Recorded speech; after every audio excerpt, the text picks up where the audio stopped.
நாமத்தினாலே வாழ்த்துகிறேன். நம்முடைய வேண்டுதல்கள் எல்லாவற்றையும் கர்த்தர் அறிந்திருக்கிறார். கர்த்தர் நிறைவேற்றுவார். அந்த நம்பிக்கையோடு நம் யாவரும் தேவாதி தேவனுடைய முகத்தை நோக்கி பார்ப்போம். தேவனுக்கே மகிமை, தெய்வத்திற்கே மகிமை, என்னை தேடி வந்து மீட்டவரே தினமுமக்கே மகிமை, என்னை தேடி வந்து மீட்டவரே தினமுமக்கே மகிமை. ஐயா வாழ்க வாழ்க, உம் நாமம் வாழ்க. ஐயா வாழ்க வாழ்க, உம் நாமம் வாழ்க. ஐயா வாழ்க வாழ்க, உம் நாமம் வாழ்க. ஐயா வாழ்க வாழ்க, உம் நாமம் வாழ்க. பிரியமானவர்களே, வேதம் சொல்கிறது, நீங்கள் ஒன்றிலும் குறைவுள்ளவர்களாயிராமல்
நடந்தாலும் சொல்லுவார், நீர் உமது பள்ளி அறையில் பேசுகிறது கூட சொல்வார் அப்படின்னோடனே இவருக்கு பயங்கர கோவம். அவரை முதல்ல கொலை செய்ய வேண்டும் அப்படின்னு சொல்லிட்டு சீரியாவின் ராஜா முடிவு பண்ணுறாரு.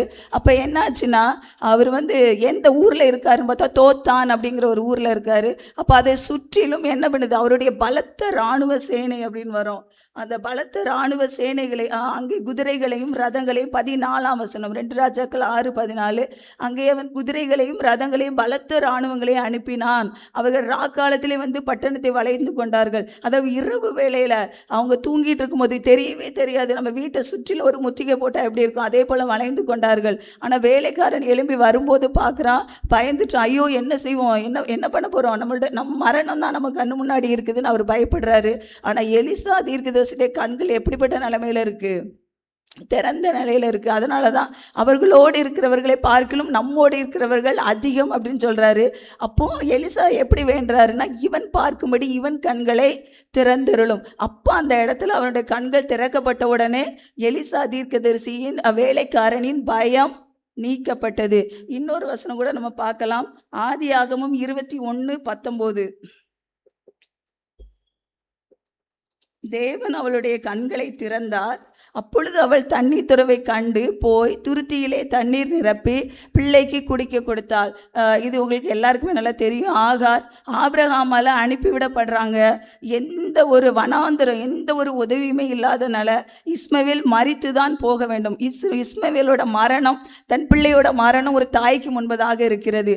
அந்த நிலைமையில ஆண்டவர் பிள்ளையின் சத்தத்தை ஒரு ஜெபமாக கேட்டார். அந்த இடத்துல தேவதூதன் பேசும்போது கூட அவள் ஆறுதல் அடையலை. ஆனால் தேவன் அவளுடைய கண்களை திறக்கும் பொழுது என்னாச்சு, அந்த பையன் பிழைச்சிக்கிட்டான். அந்த தண்ணீர் துறவை கண்டு தண்ணி எடுத்து குடிக்க கொடுத்து பிள்ளையே காப்பாற்றிக்கிட்டா.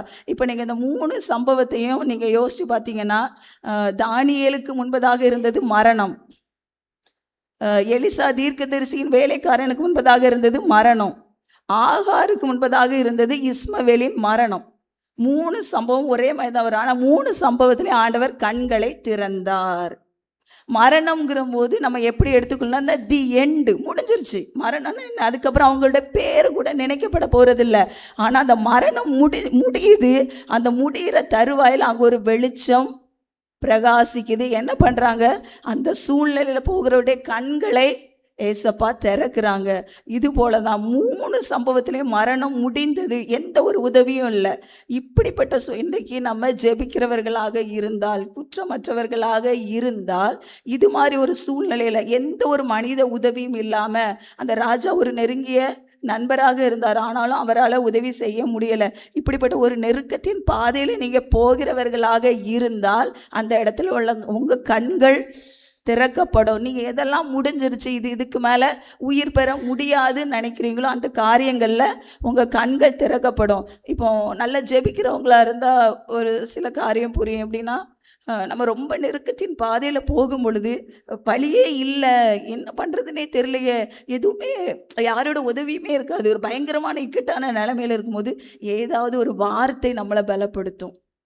காலையில் தூங்கி எழுந்தோடனே ஏதாவது ஒரு பாடலின் வரிகள் கேட்டிருக்கவே மாட்டோம், எப்போவோ உள்ளது ஞாபகம் வரும். அதனால் ஒரே வசனம் திருப்பி திருப்பி நம்மக்கிட்ட இடைப்படும். ஏன் தெரியுமா, ஆண்டவர் அந்த இடத்துல நம்மளை பலப்படுத்துவார். அப்போ வெளியிலேருந்து பார்க்குறவங்களுக்கு அது சிங்க கெபியின் அனுபவம், அடைக்கப்படி இவன் இந்த பிரச்சனைக்குள்ளே இவன் போயிட்டான், இவன் போயிட்டா, எப்படி வெளியில் வர போகிறா, வெளியில் வர முடியாதுன்னு உலகம் நினைக்கும். ஆனால் உள்ள ஆண்டவர் நம்மளை நல்லா பலப்படுத்தி அவருக்குள்ளே நல்லா ஸ்ட்ராங்காக்கி வச்சுருப்பாங்க.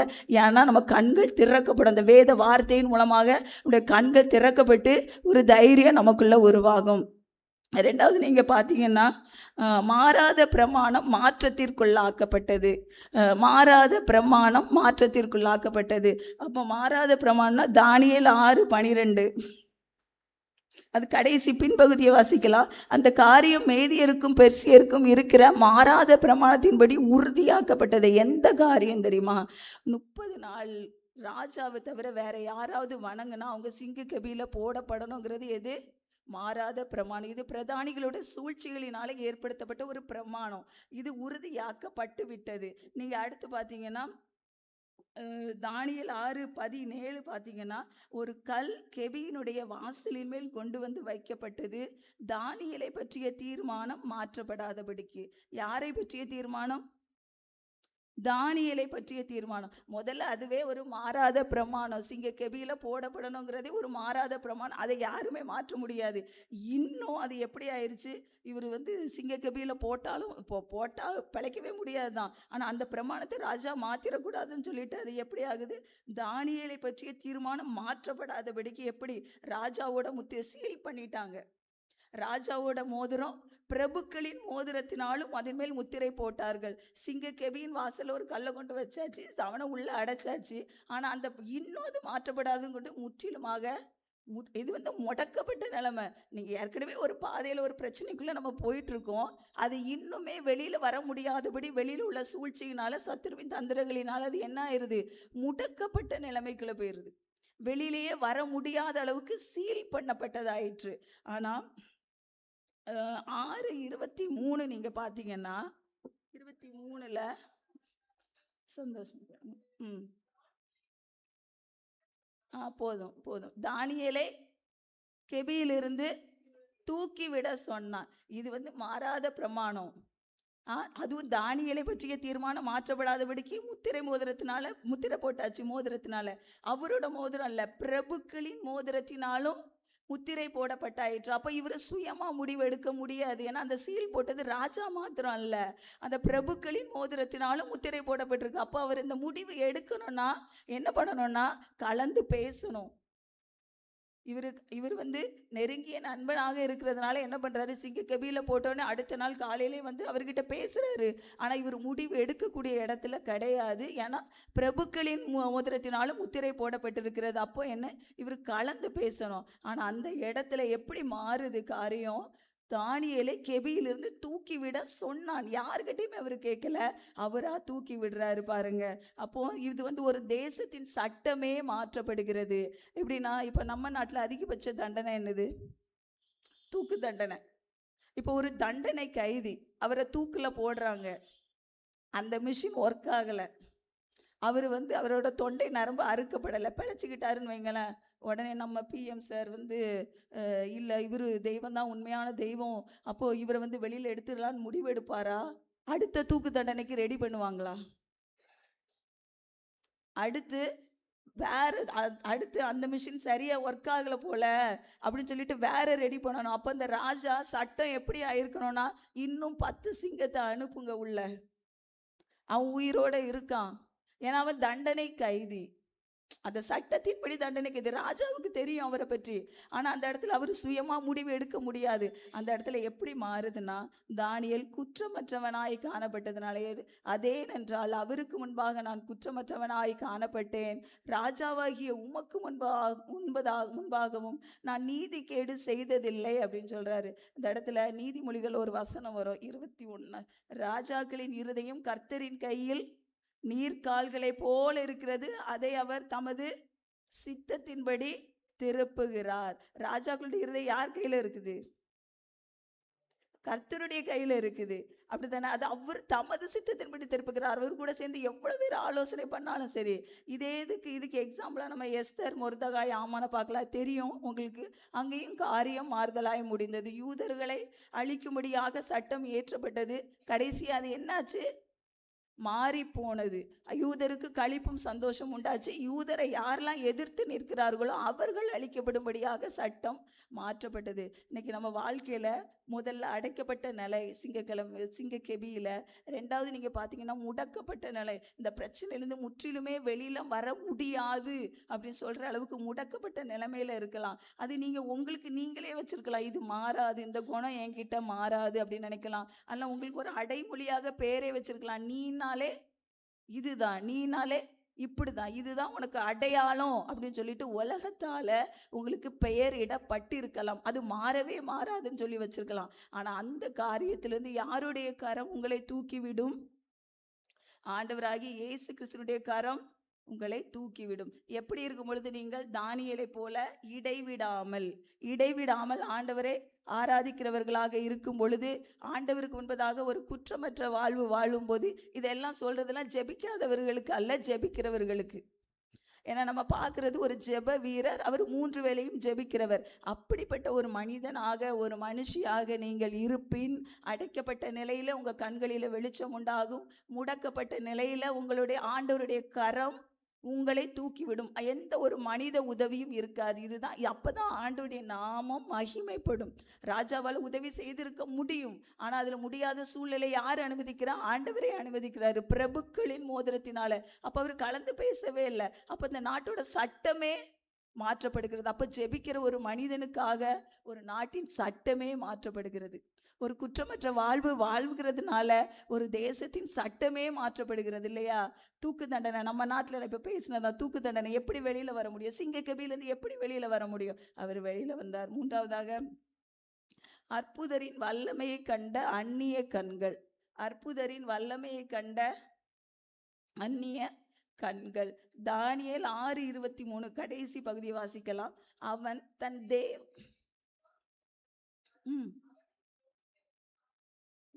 எது? ஒரு சேதமும் காணப்படவில்லை. இப்போ நம்ம நாட்டிலேயே தூக்கு தண்டனைன்னு சொன்னேன். அப்போ அதுலேருந்து ஒருத்தர் மறிக்கவில்லைன்னா அந்த செய்தி தேசம் முழுவதும் தெரியுமா தெரியாதா? இவரை தூக்கில் போட்டாங்களாம், இவர் சாகலை. அதே போல் இவரை சிங்க கெபியில் போட்டாங்க, இவர் ஒரு சேதமும் இல்லாமல் வெளியில் வந்தார்.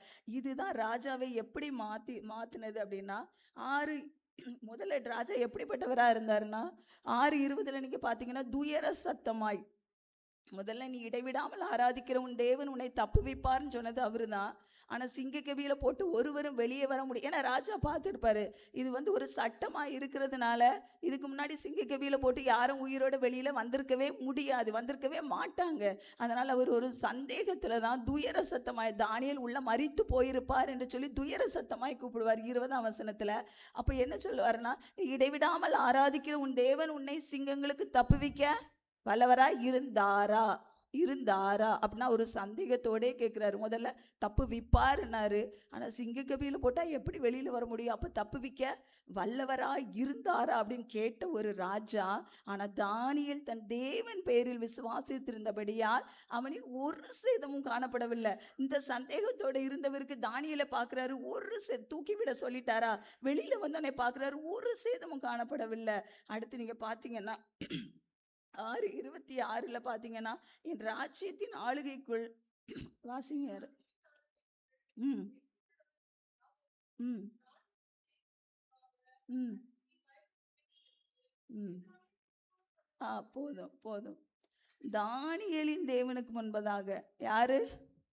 தானியேலின் தேவனுக்கு முன்பாக நடுங்கி பயப்பட வேண்டுமென்னா, பாபிலோன் எப்படிப்பட்ட தேசம் தெரியுமா? நீங்க வெளிப்படுத்தல ஒரு 17:5 பார்த்தீங்கன்னா, ரகசியம், மகா பாபிலோன் வேசிகளுக்கும் பூமியில் உள்ள அருவருப்புகளுக்கும் தாய். அது ரொம்ப ஒரு அருவருப்பான நகரம், விபச்சார வேசித்தனத்தினால நிரப்பப்பட்ட நகரம், பெருமையினால நிரப்பப்பட்ட நகரம். அப்படிப்பட்ட தேசத்துல யாருடைய தேவன் என்று ராஜா அறிக்கையிடுகிறார்? தானியேலின் தேவனுக்கு முன்பாக நடுங்கி பயப்பட வேண்டும் என்று அவராலே தீர்மானம் பண்ணப்படுகிறது. இது மாதிரி சட்டம் ஏற்றப்படும் பொழுது எப்படின்னா, அவர் யாருக்கிட்டையுமே கேட்காம இதை செயல்படுறாரு. முதல்ல தானியேலுக்கு உதவி செய்ய முடியாத சூழ்நிலையில இருந்தவர், தானியேலுக்கு ஃபேவரா ஆண்டவர் அப்படியே அவருடைய இருதயத்தை மாற்றி தானியேலின் தேவன் என்று, தேவனுக்கு முன்பாக நடுங்கி பயப்படப்பட வேண்டும் என்று என்னாலே தீர்மானம் பண்ணப்படுகிறது அப்படின்னு சொல்றாரு. அப்போ நீங்க பார்த்தீங்கன்னா, இன்று நீங்க எங்க இருக்கு, எந்த குடும்பத்தில் இருக்கிறீங்க? ஒரு தேசமே தானியேலின் தேவன் அப்படின்னு சொல்லி தானியேலை கொண்டு அறியப்படுதுன்னா, நம்ம தேசம் வேண்டாம், நம்ம வீடு, நம்ம வேலை பார்க்குற இடம், நம்மளோட பிஸ்னஸில் எல்லா இடத்துலையும் நம்மளை பார்க்கும்போது ஒரு மாற்றம் தெரியணும். எப்படின்னா, இவன் வணங்குற தேவன் இவன் கிட்ட ஒரு வித்தியாசமான இது காணப்படுகிறது, இவன் கிட்ட போய் பேசணும், இவங்க கிட்ட நம்ம பேசணுங்கிற எண்ணம் வரணும். ஏன் தெரியுமா? ஆண்டவர் நம்ம மூலமாக அறியப்பட விரும்புகிறார். இப்போ இங்கே வந்தால் எல்லாருமே பைபிள் தெரியும், வேதம் தெரியும், எல்லாருக்குமே தெரியும். ஆனால் நீங்கள் உலகத்தில் போனீங்க, நீங்கள் போகிற இடத்துலலாம் உங்களை சுற்றி இருக்கிற எல்லாருமே வேதம் அறிந்தவர்கள் அல்ல. அவர்கள் மத்தியில் அதில் பக்க பேரை போயிட்டுக்கோங்க. என்னுடைய தேவனாய் அறியப்பட விரும்புகிறார். அப்போ என்னுடைய தேவனாய் அறியப்பட விரும்புகிறார்னா எப்படி? நான் முதல்ல இடைவிடாமல் ஜெபிக்கிறவராக இருக்கணும். ஜெபிக்கும் போது என்ன ஆகும்? தேவ சாயல் வரும். தேவ சாயல்னா எப்படின்னா, நீ உன் நண்பனை சொல்லு, நான் உன்னோட குணத்தை சொல்றேன்னு ஒரு பழமொழி உண்டு. அது எப்படின்னா, நீங்க யார் கூட அதிகமா பேசுறீங்களோ அவனுடைய சாயல் உங்களுக்குள்ள வரும். அப்ப ஜெபிக்கிறது நம்ம யார் கூட அதிகமா பேசுறோம்? ஏசப்பா கிட்ட அதிகமாக பேசுகிறோம். அப்போ அவருடைய சாயல் நம்ம வரும்போது எல்லாருக்குள்ளேயும் குற்றம் இருக்கும், எல்லாருக்குள்ளேயும் தவறு இருக்கும். அந்த சாயல் என்ன பண்ணும் தெரியுமா? அந்த குற்றமற்ற வாழ்வு, அந்த குற்றங்களை எல்லாம் அகற்றி குற்றமற்ற வாழ்வுக்குள்ளாக நம்மை நடத்தும். அப்படி நடத்தும் போது நீ எங்கே இருக்கீங்களோ அங்கே நீங்கள் ஸ்பெஷலாக தெரிவிங்க. அதுதான், எந்த இடத்துல வச்சிருக்காங்களோ உங்களை பார்க்கும்போது அவருடைய சாயல், அவருடைய குணம் வெளியே வரணும். அப்படிதான் இப்போ ஒரு தனி மனுஷனை கொண்டு, இப்போ தானியேல் சிங்கக்கபியில போடப்படலைன்னு வைங்களேன், அவரால் இந்த பாபிலோன் தேசம் முழுவதிலையும் தானியேலின் தேவன் என்று அறியப்பட்டிருக்கவே முடியாது. அப்போ நம்ம வாழ்க்கையில வருகிற உபத்திரவங்கள், பாடுகள் தேவனோடு நெருங்கி சேர்க்குமானால் அது நல்லது. ஆமே, விசுவாசிக்கிறீங்களா? ஒருவேளை தேவனோட நெருங்கி சேர்க்கவில்லை என்றால் என்ன அர்த்தம் தெரியுமா? நம்ம ஜெபத்தில் ஏதோ குறைவு காணப்படுகிறது. நம்ம ஆண்டவரை விட்டு விலகுற சூழ்நிலை வருதுன்னு ஒரு பாடு, ஒரு பிரச்சனை, ஒரு நெருக்கம் ஆண்டவரை விட்டு உங்களை விலக பண்ணுதுன்னா உங்கள் ஜெபம் சரியில்லை என்று அர்த்தம். ஜெப பலிபீடம் சீரமைக்கப்பட வேண்டும். ஆனால் ஒரு உபத்திரமும் பாடுகளும் ஆண்டவர் கூட நெருங்க சேர வச்சு அந்த இடம் முழுவதும் உங்களுடைய தேவனாய் அவர் அறியப்படுகிறாருன்னா அது ஆண்டவரால் அனுமதிக்கப்பட்டது. இந்த பாடுகளின் வழியாக என் பிள்ளை போனால் அவன் பொண்ணா விளங்குவான். ஒரு சேதமும் எங்கேயாவது இப்படி நடக்குமா? ஒரே சிங்ககபி தான், ஒரே ராஜா தான். உள்ள போனது தானியேல், வெளியில வந்தான். உள்ள போனது பிரதானிகள், எலும்பு கூட இல்லை நொறுக்கி போட்டு. அப்போ இந்த உலகத்தில் இருக்கிற எல்லாருக்கும் இருக்கிற பிரச்சனைகளும் பாடுகளும் தான் நம்மளுக்கும் இருக்குது. ஆனால் அந்த பிரச்சனைக்கு உள்ளே போயிட்டு நம்ம எப்படி வெளியில் வர்றோம்? மற்றவர்களால் வெளியில் வர முடியாமல் அதில் இப்போ வந்து நொறுக்கி போட்டதுன்னா மரணம் இல்லை, அந்த பிரச்சனைக்குள்ளேயே அவங்க அமிழ்ந்து போயிடுவாங்க. அப்படி தானே? அப்போ ஜெபிக்கிற ஒரு மனிதனோட வாழ்க்கையில் வருகிற பிரச்சனைகளும் பாடுகளும் ரொம்ப நல்லது. இதை நம்ம தானியேலோட வாழ்க்கையிலேருந்து கற்றுக்கலாம். சரி, தானியேலை பற்றி நம்ம பார்க்குறோம். அவர் ஒரு ஜெப வீரர். அப்போ நம்ம ஜெபத்தை குறித்து நம்ம தியானிக்காமல் இருக்கவே முடியாது இல்லையா? அப்போ இப்போ இந்த காலை வேளையில் ஆண்டவரை தேடி வந்திருக்கோம். ஏதோ ஒரு நோக்கம் இருக்கும். இல்லைன்னா எல்லா வருஷமும் நான் வர்ற மாதிரி தான் வந்திருக்கேன் அப்படின்னு நினைக்கலாம்.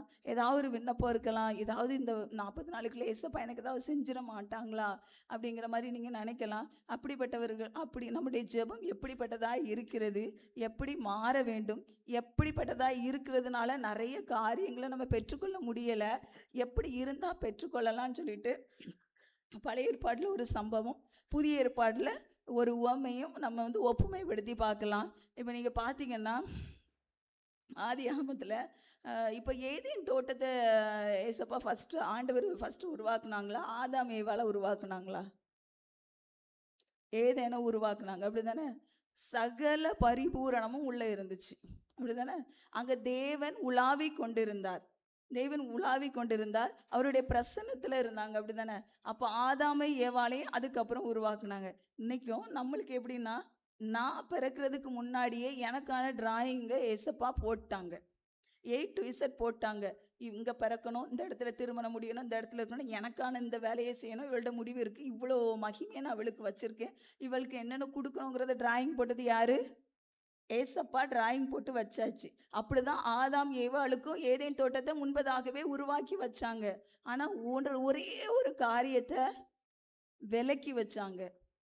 அது தோட்டத்தின் நடுவில் இருக்கிற ஒரு விருட்சத்தின் கனியை நீ புசிக்க வேண்டாம்ட்டு. ஆனால் நிறைய இருந்துச்சு உள்ள. என்னெல்லாம் இருந்துச்சு? நீங்கள் அதில் அதுக்கு முந்தின அதிகாரத்திலாம் வாசிங்கன்னா ஆதியாகமத்தில் பொன் விளையும் இருக்கும். ஏதேனிலேருந்து ஒரு நதி 4 பெரிய ஆறுகள் ஆயிட்டு இருக்கும். பைசோன் அப்படி நிறைய, அதாவது பொன் விளையும்னு இருக்கு. ஆனால் ஏவாளுடைய கண் எதில் இருந்து? ஒரு ஒத்த பழம். எது இல்லையோ அது மேலே இருந்து, அது எனக்கு இல்லை, அதனால் அது எனக்கு வேணுங்கிற எண்ணத்தை யார் தூண்டினா? சத்துரு. இருக்கிறவைகள் எல்லாம் அவள் கண்களுக்கு முன்பதாக என்ன பண்ணுது? மறைக்கப்பட்டுருச்சு. ஆண்டவர் கொடுத்தது நிறையா, ஆனால் அது அவள் கண்களுக்கு தெரியலை. முன்னாடி இருந்தது அந்த ஒத்த பழத்தை மட்டும் அவள் பார்த்துக்கிட்டே இருந்தா. ஆண்டவர் தொடவும் வேண்டாம், அதை ருசி பார்க்கவும் வேண்டாம் அப்படின்னாருன்னா அது என்ன அர்த்தம்னா, இப்போ இங்கே ஒரு பொருள் இருக்குன்னா நீங்கள் வந்து அங்கே இருக்கீங்கன்னா இங்கே வந்து தான் தொடணும்.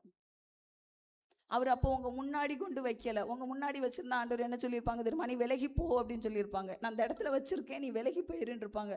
அப்போ ஒரு அது அவளுக்கு அவர் விலக்கி வச்சிருக்காரு. விலக்கி வச்சதுக்கு மேல அவ கண்ணு எப்படி போகுது? அப்போ அதை பார்க்குறா. ஃபர்ஸ்ட் என்னது? பார்வை.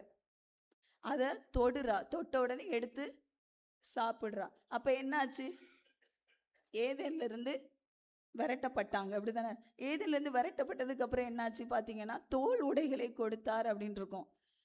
எப்படின்னா தேவைகள் மட்டும் சந்திக்கப்பட்டுச்சு. நான் உன்னை படைச்சிட்டேன், இப்போ நீ நிர்வாணமாக இருக்க, உன் நிர்வாணத்தை மறைக்கிறதுக்கு உனக்கு தோல் உடை வேணும், அதனால் அந்த தோல் உடையை நான் ரெடி பண்ணுறேன். தேவை மாத்திரம் சந்திக்கப்பட்டுச்சு. ஆனால் ஏதேனுக்கு உள்ள வெளியிலன்னு பாருங்க, ஏதேனுக்கு உள்ள அவருடைய பிரசன்னம் இருந்துச்சு, அவருடைய உலாவுதல் இருந்துச்சு. அதில் இருக்கும் பொழுது சகலமும் பரிபூரணமாக இருந்துச்சு. ஆனால் அது எது மேலேயுமே ஏவாளுடைய கண் வைக்கப்படவே இல்லை. அவளோட கண் இல்லாததின் மேலே வைக்கப்பட்டதுனால தோட்டத்துக்கு வெளியிலே அனுப்பப்பட்டார்கள். முதல் ஆண்டவர் படைச்ச குடும்பம் எப்படிப்பட்ட குடும்பம் தெரியுமா? கொலை செய்யப்பட்டவனும் அந்த குடும்பத்தில் உள்ளவன் தான், கொலைக்காரனும் அந்த குடும்பத்தில் உள்ளவன் தான். ஏசப்பா ஆண்டவர் இதுக்காக படைச்சிருப்பாங்க. குடும்பம் எப்படிப்பட்ட குடும்பமாக இருக்கணும்? அவர் அவ்வளோ அழகாக ஆசையாக ஏதேன் தோட்டத்தை உருவாக்கி வச்சு உனக்கு இவ்வளோ தந்திருக்கேன்னு உள்ளே வச்சது, அந்த பிரசன்னத்தை விட்டு வெளியில் போனோன்னே என்னாச்சு?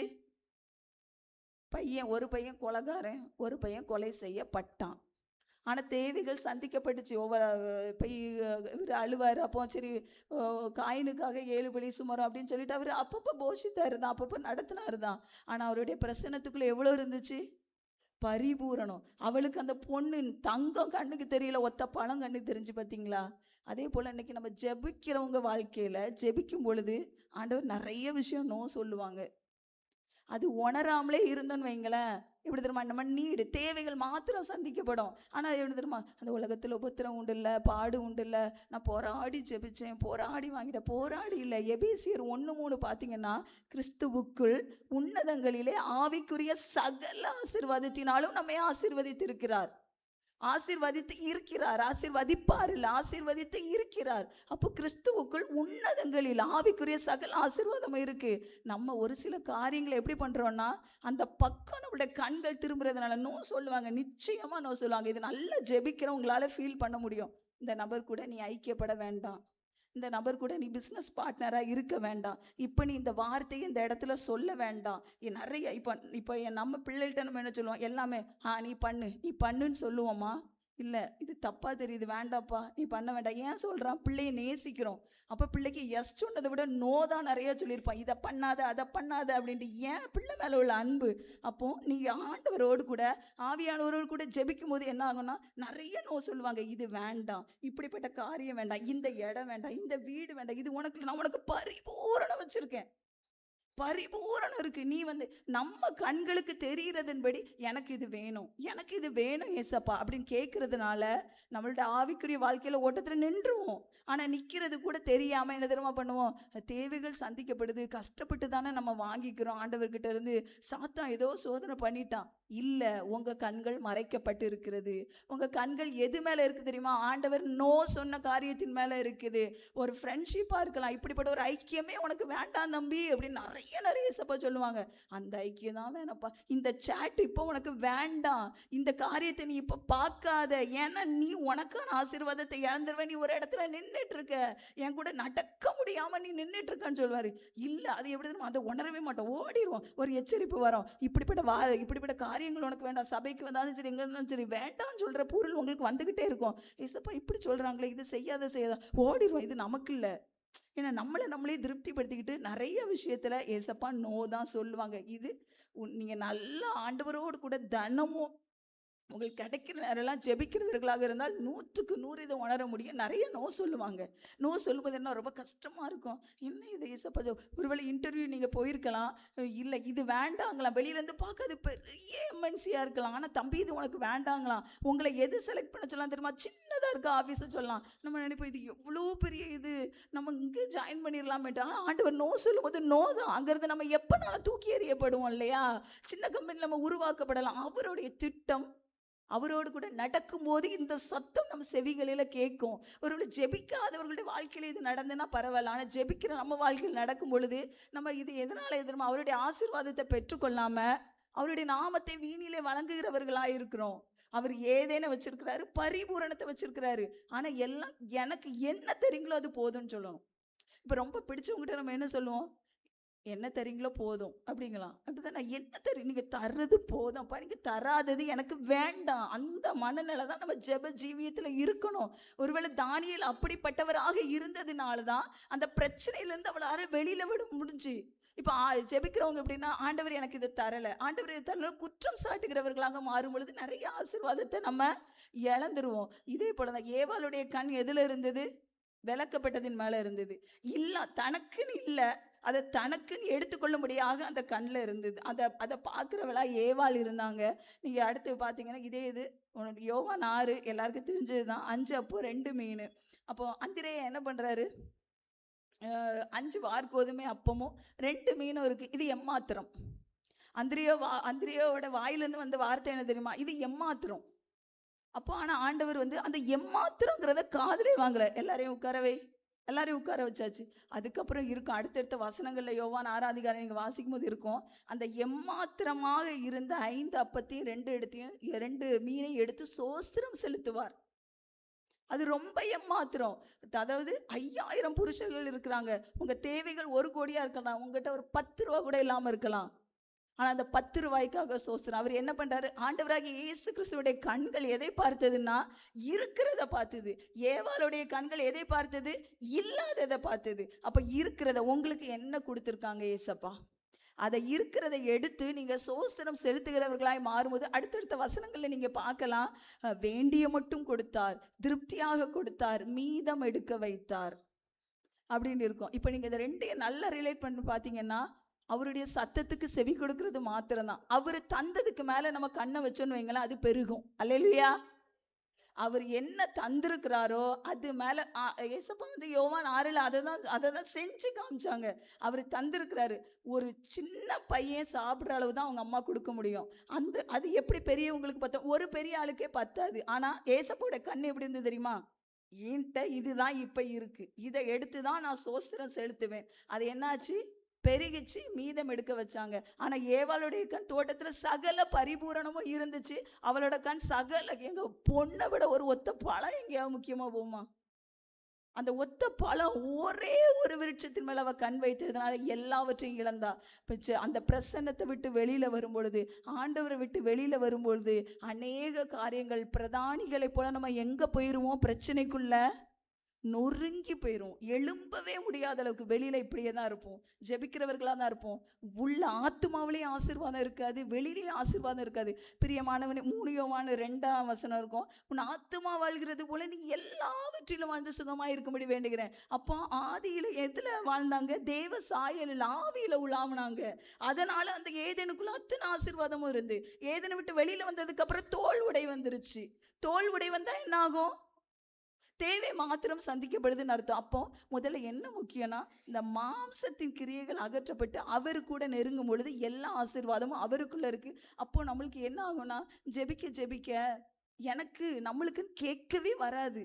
கேட்கறதுக்கே ஒரு மாதிரி இருக்கும். ஏன்னா அவர் கூட பழக அவரை நன்கு அறிய எப்படி தெரியுமா இருக்கும்?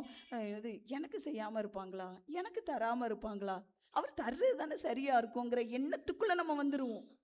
ஆனால் அவரோடு கூட நடக்கணும், அவரோட பிரசன்னத்தில் இருக்கணும். இப்போ தானியேலுக்கு என்ன நம்பிக்கை இருக்கும்? நீ இடைவிடாமல் ஆராதிக்கிற உன் தேவன் உன்னை தப்புவிப்பார்ன்னு சொல்லி ஒரு புறஜாதி ராஜா சொல்றாருன்னா, அவர் எந்த அளவுக்கு ஆண்டவரோடு கூட இருந்ததை அவர் பார்த்துருப்பாரு, உணர்ந்திருப்பாரு. ஜெபிக்கிற நம்மளுக்கே ஒரு சில நேரங்களில் அவிசுவாசம் வரும்பொழுது வல்லவராய் இருந்தாரான்னு கேட்குறது அந்த ராஜாவுக்குரிய ஒரு அவிசுவாசம் தான். ஆனாலும் அந்த இடத்துல எப்படி தேவநாமம் மகிமைப்பட்டது இல்லையா? அப்போ நம்ம எந்த சூழ்நிலையிலும் ஜெபிக்கிறவராக இருக்கணும். சங்கீதம் 63:5 வாசி பார்த்தீங்கன்னா, நினத்தையும் கொழுப்பையும் உண்டது போல என் ஆத்துமா திருப்தி ஆகும், என் வாய் ஆனந்த களிப்புள்ள உதடுகளால் உண்மை போற்றுன்னு சொல்லுவார். நீங்கள் அந்த சங்கீதம் ஸ்டார்டிங்கில் நீங்கள் பார்த்தீங்கன்னா, தாவீது யூதாவின் வனாந்திரத்தில் இருக்கையில் பாடின சங்கீதம் இருக்கும். எப்படிப்பட்ட சூழ்நிலையில் அந்த சங்கீதம் எழுதுவார் தெரியுமா? தன்னோட சொந்த மகன் அப்சலோமால் விரட்டப்பட்டு வெறுங்காலாக நடந்து அது ஓடுவார். சொந்த மகன். இன்னைக்கு நம்ம அந்த சூழ்நிலையில் இருக்கிறோமா? கடமைக்காக ஜெபிக்கிறவராக இருந்தால் எப்படி தெரியுமா ஜெபிச்சிருப்பாரு? என் பையனே என்னை விரட்டுறானே, எனக்கு ஏன் இந்த நிலமன்னு சங்கீதம் எழுதியிருப்பாரு. அவரோட ஆத்துமா அது ரொம்ப அழகாக இருக்கும். வசனம், தேவனே நீர் என்னுடைய தேவன், வறண்டதும் விடாய்த்ததும் தண்ணீரற்றதுமான நிலத்திலே என் ஆத்துமா உண்மையில் தாகமாக இருக்கிறது. என் நாக்குக்கு தண்ணி இல்லை, ஆனால் என் ஆத்துமா உங்க மேலே தாகமாக இருக்கிறது அப்படிம்பாரு. என் மாம்சமே வாஞ்சிக்கிறது பாரு. எப்படி சொல்ல முடியும்? சொந்த பிள்ளையால நான் வரட்டப்படுறேன், நான் கடந்து அழுவேன். எதுக்கு ஏசப்பா என் பிள்ளை நான் சரியா வளர்க்கலையா, ஏன் அப்படி பண்ண, அப்படித்தான் நான் கேட்பேன். ஆனால் அவரோட ஆத்மா அந்த அவர் கூட பழகி பழகி பழகி பழகி ஏசப்பாவை பற்றி புரிஞ்சு புரிஞ்சு புரிஞ்சு புரிஞ்சு புரிஞ்சு அவர் பண்ணா நல்லா தான் இருக்கும். சரி, ஏதோ ஒன்று இப்படி இருக்கு, ஆனால் என் ஆத்மா அவரை தேடுது. 3வது வசனம் சொல்வார், ஜீவனை பார்க்கிலும் அது கிருபை நல்லது.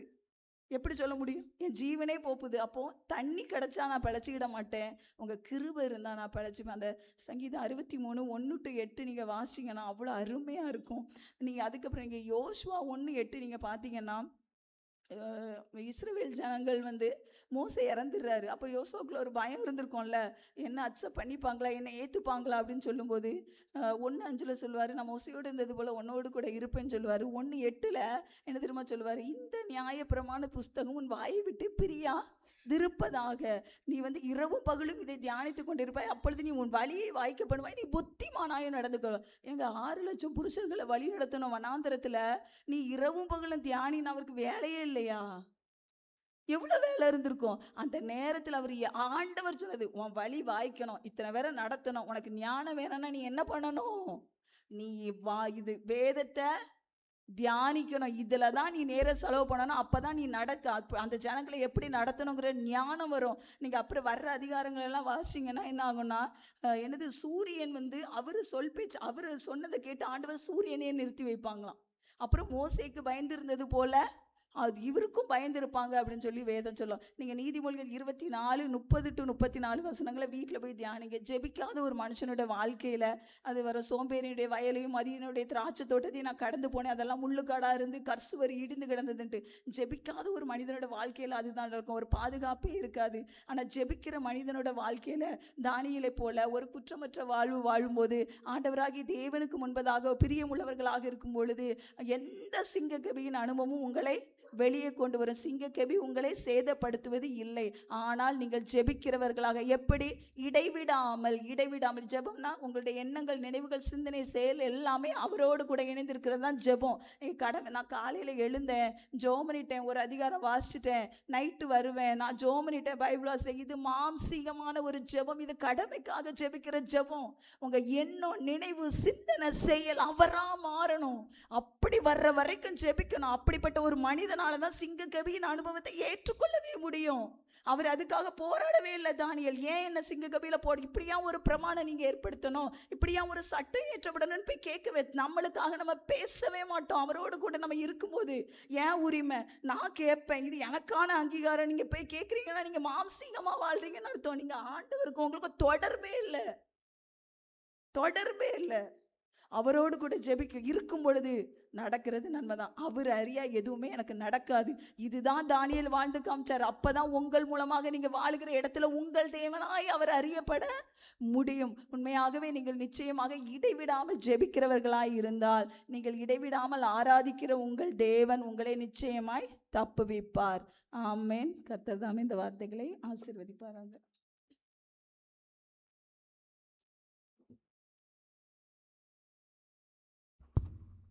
ஹல்லேலூயா. இந்த காலை வேளையிலும் நம்மை தியானத்துக்குள்ளாக வழிநடத்தின அருமையான சகோதரிக்கு நன்றி தெரிவித்துக் கொள்கிறேன். தேவன் நாமே தொடர்ந்து தம்முடைய நாமத்திற்கு மகிமைக்காக பயன்படுத்துவாராக.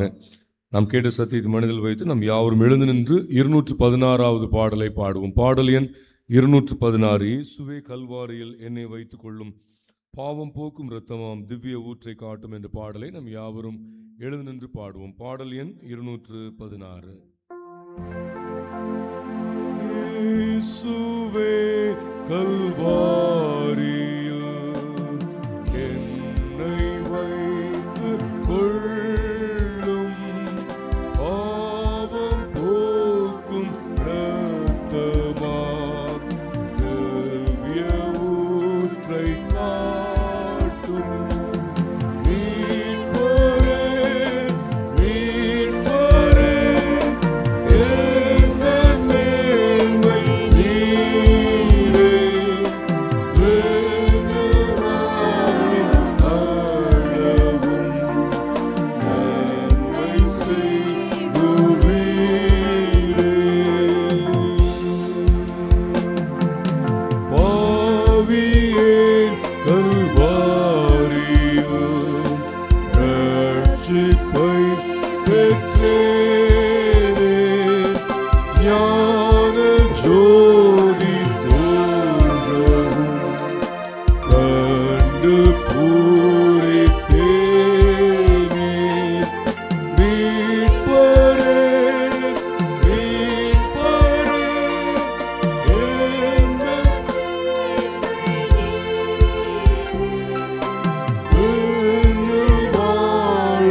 அர்ப்பணிப்போம். பிரியமானவர்களே, இந்த 2 நாள் தியானங்களையும் நமக்கு முன்பதாக கொண்டு வருவோம். சிங்கக்கபியில் இருந்த சிங்கங்களின் மத்தியில் இருந்த பிரதானிகள், சிங்கங்களின் மத்தியில் தானியேல். இந்த நாளிலும் நம்மை ஆராய்ந்து பார்க்க கர்த்தர் நம்ம கொடுத்திருக்கிற நல்ல தருணத்திற்காக நம் ஆண்டவரை ஸ்தோத்திரிப்போம். தானியேலுடைய வாழ்க்கையிலே சிங்கங்களின் மத்தியிலே தெளிவான பார்வை உண்டானது. மாறாத பிரமாணம் மாற்றம் பெற்றதை நாம் அறிந்திருக்கிறோம். அடைக்கப்பட்ட நிலையிலே கண்கள் திறக்கப்பட்டது, மூடப்பட்ட நிலையிலே கர்த்தரின் கரத்தை உணர்ந்தார். நம்முடைய வாழ்க்கையிலே உபத்திரவங்கள் ஏற்றுக்கொள்ள இயல வேண்டுமென்றால் ஒரு ஜெப வாழ்க்கை அவசியம். தானியேலை போல நாம் வாழவில்லை என்றால் எந்த வகையிலும் உபத்திரவங்களை நாம் பொறுத்து கொள்ளவே இயலாது. ஆனால் ஆண்டவர் நமது ஜெயபலனாக இருக்கிறார். சிங்கங்களின் வாயை கட்டி போடுகிறவர் நம் மத்தியிலே இருக்கின்றார். பிரியமானவர்களே, ஒருவேளை பிரதானிகள் குற்றம் சாட்டுகிறவர்களாக இருந்தார்கள், தானியேல் குற்றமற்றவராக இருந்தார். சுருக்கமாக நாம் இதை சற்று தியானிக்கும் பொழுது இந்த காலை வேளையில் நம்மை ஆராய்ந்து பார்ப்போம். நாம் சிங்கங்களின் மத்தியில் இருந்த பிரதானிகளை போன்று குற்றஞ்சாட்டுகிறவர்களாக இருக்கிறோமா, அல்லது சிங்கங்களின் மத்தியில் காணப்பட்ட தானியேலை போன்று குற்றமற்றவர்களாக நாம் இருக்கின்றோமா? நம்முடைய வாழ்வை ஆராய்ந்து பார்த்து கர்த்தருடைய கரத்திலே அர்ப்பணிப்போம். தகப்பனே, உம்முடைய பிள்ளைகளாகிய நாங்கள் உம்முடைய சன்னிதானத்தை நாடி வந்து உம்மை நோக்கி பார்க்க நீர் கொடுத்த நல்ல தருணத்திற்காக உமக்கு நன்றி சுவாமி. இந்த நாளிலும் கர்த்தர் எங்களோடு பேசினீர், நன்றி செலுத்துகிறோம். எங்கள் மத்தியிலே எங்கள் தேவன் பயன்படுத்தின அருமையான சௌகரிக்காக நாங்கள் துதிக்கிறோம். கர்த்தர் தாமை தொடர்ந்து அநேகருக்கு ஆசீர்வாதமாக எடுத்து பயன்படுத்துவீராக. கர்த்தர் துணையாக இருந்து வழி நடத்துவீராக. எங்கள் ஒவ்வொருவரையும் உடைய கரத்தில் அர்ப்பணிக்கிறோம் சுவாமி. எங்களை ஆராய்ந்து பார்த்து சீர்படுத்தி கொள்ள, உண்மையிலே பலன் கொள்ள உதவி செய்யும். உம்முடைய பிள்ளைகளாகிய நாங்களும் குற்றம் சாட்டுகிறவர்களாக அல்ல, குற்றமற்றவர்களாக நாங்கள் வாழ எங்கள் தேவன் உதவி செய்வீராக. தகப்பனே, அடைக்கப்பட்ட நிலையிலே கண்களை ஆண்டவர் திறக்கின்றீர், மூடப்பட்ட நிலையிலே உம்முடைய கரங்களை உணரச் செய்கிறீர். எங்களுடைய வாழ்வில் அவ்விதமான அனுபவங்களை பெறுவதற்கு தானியேலை போன்ற வாழ்க்கையை நாங்கள் வாழ கர்த்தர் உதவி செய்வீராக. உபத்திரவங்கள் மத்தியிலே இந்த நல்ல ஆசீர்வாதங்களை கர்த்தர் கொடுக்கிறீர். எங்கள் மூலமாக உம்மை உலகம் அறிந்து கொள்ளும்படியாக கர்த்தர் எடுத்து பயன்படுத்தி அருள வேண்டுமா நாங்கள் ஜெபிக்கிறோம். தானியேலின் தேவன் என்று ராஜா அறிக்கை செய்தது போல இந்த உலகம் உம்மை, எங்களுடைய நற்சாட்சியுள்ள வாழ்க்கையை பார்த்து தகப்பனே உம்மை அறிந்து கொள்ள உதவி செய்துள்ள வேண்டுமா நாங்கள் ஜெபிக்கிறோம். கர்த்தருடைய கண்கள் எங்கள் மீது நோக்கமாக இருப்பதாக. இந்த நாளின் அனைத்து கடமைகளிலும் கர்த்தர் துணையாக இருப்பீராக. உம்முடைய பிள்ளைகளுடைய பிரயாசங்களை கர்த்தர் ஆசீர்வதிப்பீராக. தொழில் வியாபாரங்களிலே கர்த்தருடைய கரம் தங்கியிருக்க வேண்டுமா நாங்கள் ஜெபிக்கிறோம். பிள்ளைகளுடைய கல்வியிலே கர்த்தருடைய ஞானம் விளங்க வேண்டுமா நாங்கள் ஜெபிக்கிறோம். குறிப்பாக அரசாங்க தேர்வுக்காக ஆயத்தப்படுகிற உம்முடைய பிள்ளைகளுக்காக ஜெபிக்கிறோம். கர்த்தர் தாமே உம்முடைய பிள்ளைகளை பலப்படுத்துவீராக. இன்னும் சிறப்பாக இன்றைய தினத்திலிருந்து 12ஆம் வகுப்பு தேர்வு எழுதுகிற உம்முடைய பிள்ளைகளுக்காக ஜெபிக்கிறோம். கர்த்தருடைய ஞானம் விளங்குவதாக. உம்முடைய பிள்ளைகளுடைய வலது பக்கத்திலே கர்த்தர் நிழலாக இருந்து போதித்து வழிநடத்த வேண்டுமா நாங்கள் ஜெபிக்கிறோம். தகப்பனே, இந்த நாட்களிலே உம்முடைய பிள்ளைகள் சிறந்த முறையில் தேர்வுக்கு ஆயத்தப்பட, தேர்வு எழுத அனைத்து சூழ்நிலைகளும் அனுகூலமாக அமையட்டும். சுகத்தோடு, பலத்தோடு, சந்தோஷத்தோடு, சமாதானத்தோடு காத்தருளும். தேர்வு அறையிலே மகிமையின் பிரசனத்தினால் நிரப்புவீராக. எந்தவித பயமின்றி உம்முடைய பிள்ளைகள் தேர்வுகளை சந்திக்க மகிழ்ச்சியோடு திரும்ப வந்து உம்முடைய நாமத்தை மகிமைப்படுத்த, சிறந்த மதிப்பெண்கள் பெற்று உம்முடைய நாமத்தை உயர்த்த எங்கள் தேவன் உதவி செய்வீராக. தகப்பனே, இந்த நாளிலும் கர்த்தருடைய கரம் எங்கள் அனைவரோடும் இருக்கட்டும்.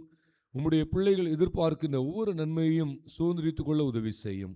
உம்முடைய பாதத்தில் வைக்கின்ற ஒவ்வொரு விண்ணப்பத்திற்கும் கர்த்தர் ஆச்சரியமாக பதில் கொடுப்பீராக. படைத்த காணிக்கைகளை அங்கீகரித்துக் கொள்ளும். இதற்கேற்ற பலன்களை நிறைவாக பெற்று உம்முடைய நாமத்தை உயர்த்த எங்கள் தேவன் உதவி செய்யும். சுகவீனங்கள், பலவீனங்கள், வேதனைகள் மறைந்து போகட்டும். உம்முடைய பிள்ளைகளுடைய இருதயத்தில் ஏற்பட்டிருக்கிற காயங்கள் மறைந்து போகட்டும். எங்கள் வாழ்விலே உம்முடைய கிருபை பெருகட்டும் சுவாமி. உம்முடைய இரக்கங்களை நாங்கள் பெற்றுக்கொள்ள, உம்முடைய நீதியின் பாதையில் நாங்கள் ஒவ்வொரு நாளும் வழிநடத்தப்பட கர்த்தர் எங்களுக்கு கிருபை பாராட்டுவீராக. கர்த்தர் கண்ணோக்கமாயிருந்து உமது செம்மையான பாதையிலே எங்களை வழிநடத்தும். இயேசு கிறிஸ்துவின் இணையற்ற நாமத்தினாலே கேட்கிறோம் ஜீவனுள்ள எங்கள் அன்பின் பரம தகப்பனே. ஆமேன், ஆமேன். ஆசீர்வாதத்தை பெற்றுக்கொள்வோம். நம்முடைய கர்த்தராகிய இயேசு கிறிஸ்துவினுடைய கிருபையும் பிதாவாகிய தேவனுடைய அன்பும் பரிசுத்த ஆவியானவருடைய வழிநடத்துதலும் அவருடைய தூய பிரசன்னமும் என்றும் என்றும் சதா காலங்களிலும் நம் அனைவரோடும் நிலைத்திருப்பதாக. ஆமேன், ஆமேன். மீட்பரே, மீட்பரே, எங்கள் மேன்மை நீரே, வேண்டு வாழும் அளவு நன்மை செய்குவே. மீட்பரே, மீட்பரே, எங்கள் மேன்மை நீரே,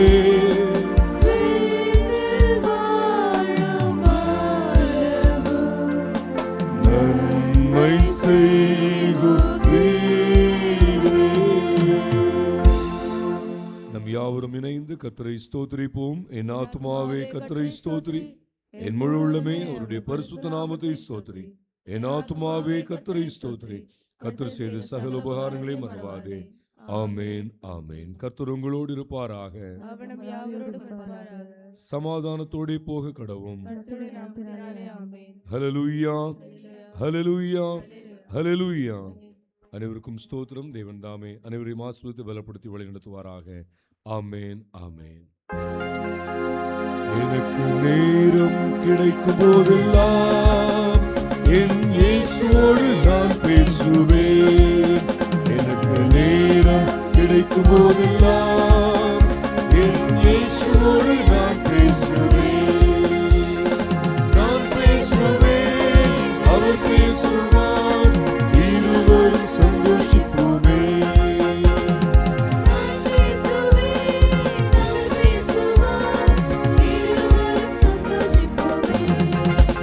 எனக்கு நேரம் கிடைக்கும் போதெல்லாம் என் இயேசுவோடு நான் பேசுவேன். அந்தி சந்தி மதியங்கள் கூப்பிடுவேன், முந்தி வந்து எனக்கு அவர் உதவி செய்வார். அந்தி சந்தி மதியங்கள் கூப்பிடுவேன், முந்தி வந்து எனக்கு அவர் உதவி செய்வார்.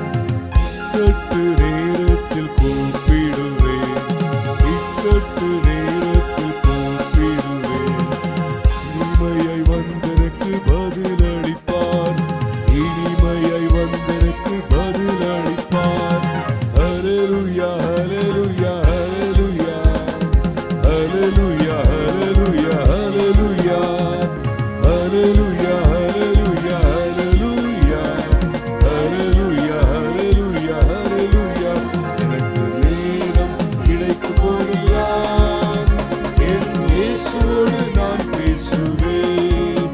எனக்கு நேரம் கிடைக்கும் போதெல்லாம் என் இயேசுவோடு நான் பேசுவேன்.